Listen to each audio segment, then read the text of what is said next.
देवरिया में जमीन विवाद में एक ही परिवार के 5 लोगों की हत्या हो गई है। जानते हैं क्यों हुई? 2014 में 8 बीघे की जमीन का मुकदमा शुरू हुआ। 8 बीघे जमीन प्रेमचंद यादव ने फर्जीवाड़े से लिखवा लिया। सत्यप्रकाश दुबे के भाई की जमीन थी। 2014 से मुकदमा शुरू हुआ। सत्यप्रकाश दुबे थानेदार के यहाँ, तहसीलदार के यहाँ, एसडीएम के यहाँ, डीएम के यहाँ, कमिश्नर के यहाँ, सबके यहाँ चिट्ठियां दे दे के थक गए कि हमारे भाई की जमीन इन्होंने फर्जीवाड़े से लिखवा लिया है। कुछ नहीं हुआ। सत्यप्रकाश दुबे मुख्यमंत्री कार्यालय पे जन सुनवाई के पोर्टल पे भी चिट्ठी लिखते रहे कि हमारी जमीन लिखवा लिया गया है। कुछ नहीं हुआ। लेखपाल आता था, बाकी पटवारी आते थे और इधर उधर करके चले जाते थे। इसलिए चले जाते थे कि जो प्रेम प्रकाश यादव था वो पॉलिटिशियन था, उसको सत्ता का थोड़ा आशीर्वाद प्राप्त था। 2014 में सरकार भी उसकी थी, उसी पार्टी का वो नेता था, उसी पार्टी से चुनाव भी जीत गया था। तो उसके खिलाफ न लेखपाल बोलता था, न पटवारी बोलता था, न एसडीएम बोलते थे, न एडीएम बोलते थे। सत्ता की उसकी हनक थी। 2017 के बाद सत्ता तो बदली, लेकिन इसके बावजूद भ्रष्टाचार तो खत्म हुआ नहीं। वो चूंकि पैसे वाला था, पैसे खिलाता रहता था। जब भी कोई जांच आती थी पैसा पकड़ा देता था, पैसे लेके चले जाते थे। अब उसके बाद एक ही परिवार के 5 लोगों की हत्या हो गई। इस हत्या के लिए कौन जिम्मेदार है? वो लेखपाल जिम्मेदार है जो भ्रष्ट था, पटवारी जिम्मेदार है जो भ्रष्ट था, या तहसीलदार जो जिम्मेदार है जो भ्रष्ट था, वो जो जांच नहीं कर रहे थे वो भ्रष्ट था, या वो जो मुकदमे की सुनवाई नहीं कर रहा था वो भ्रष्ट था। मैं बार बार कह रहा हूं, इस सड़ी हुई न्यायिक व्यवस्था के कारण, सड़े हुए कानून के कारण भारत में लाखों लोगों की हत्या हो रही है। अगर 1 घंटे के अंदर मुकदमा दर्ज हो गया होता, 1 महीने के अंदर जांच पूरी हो गई होती, 1 साल के अंदर मुकदमे का फैसला हो गया होता, तो 2014 में मुकदमा शुरू हुआ, 2015 में फैसला आ गया होता, ये मर्डर ही नहीं होता। ये मर्डर इसलिए हुआ है कि हमारी पुलिस व्यवस्था सड़ चुकी है, न्यायिक व्यवस्था सड़ चुकी है और पूरा तंत्र भ्रष्ट हो चुका है। आप केवल पैसा खिलाइए, किसी के नाम पे आधार बनवा लीजिए, पैसा खिलाइए, किसी के नाम पे राशन कार्ड बनवा लीजिए, पैसा खिलाइए और किसी की जमीन किसी के नाम करा लीजिए। तहसील तो भ्रष्टाचार के अड्डे बन चुके हैं।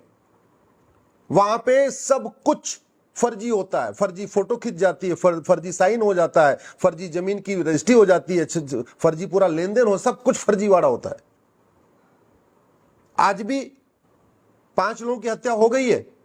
अब इसमें कोई जाति ढूंढ रहा है, कोई कुछ ढूंढ रहा है, कोई कुछ ढूंढ रहा है, लेकिन कोई ये नहीं कह रहा है इस हत्या का मूल कारण घटिया कानून है, इस हत्या का मूल कारण भ्रष्टाचार है, इस हत्या का मूल कारण सड़ी हुई न्यायिक व्यवस्था है, सड़ी हुई पुलिस व्यवस्था है।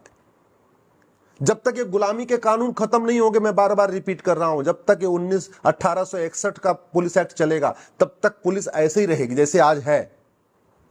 जब तक 1872 का एविडेंस एक्ट खत्म नहीं होगा तब तक मुकदमों का जल्दी फैसला नहीं होगा।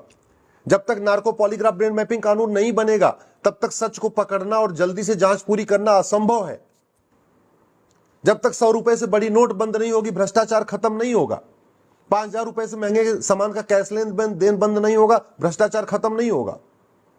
जब तक जुडिशियल चार्टर नहीं लागू होगा कि 1 साल के अंदर मुकदमे का फैसला करना ही करना है, चाहे वो तहसीलदार हो, चाहे एसडीएम हो, चाहे एडीएम हो, चाहे मुंसिफ मजिस्ट्रेट हो, चाहे डिस्ट्रिक्ट जज हो, चाहे हाई कोर्ट जज हो, चाहे सुप्रीम कोर्ट जज हो, 1 साल के अंदर मुकदमे का फैसला करने के लिए जब तक जुडिशियल चार्टर लागू नहीं होगा, ऐसे हत्याएं होती रहेंगी, बलात्कार भी होते रहेंगे, मर्डर भी होता रहेगा, चोरी भी होती रहेगी, झपटमारी भी होती रहेगी, जमीन के लिए ऐसे लाठी डंडे चलते रहेंगे।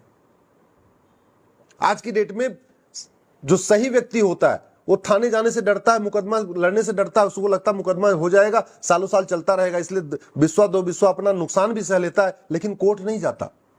दबंग जमीनों पे कब्जा करते चले जा रहे हैं गरीबों की। सत्यप्रकाश दुबे गरीब थे ना, दबंग नहीं थे, तभी तो प्रेम प्रकाश ने उनके भाई की जमीन अपने नाम करवा लिया और 9 साल से वो लड़ रहे हैं मुकदमा, उनको न्याय नहीं मिला और न्याय नहीं मिला, उनके पूरे परिवार का सफाया हो गया। इसके लिए कौन जिम्मेदार है? वो जिम्मेदार है जिनकी ड्यूटी है कानून बनाना, वो जिम्मेदार है जिनकी ड्यूटी है पुलिस रिफॉर्म करना, जुडिशियल रिफॉर्म करना, लैंड रिफॉर्म करना।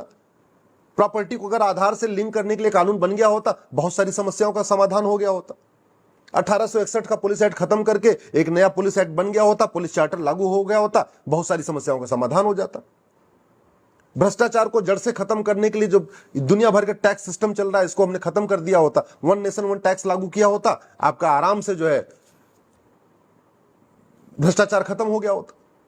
चोर उचक्के बदमाश क्यों क्यों पॉलिटिक्स में आ रहे हैं? अनपढ़, अनाड़ी, गंवार, दबंग, लुटेरे, माफिया क्यों पॉलिटिक्स में आ रहे हैं? क्योंकि हमने पॉलिटिक्स में कोई मिनिमम क्वालिफिकेशन नहीं रखी है, मैक्सिमम एज लिमिट नहीं रखी है, कोई एंट्रेंस एग्जाम नहीं रखा हुआ है।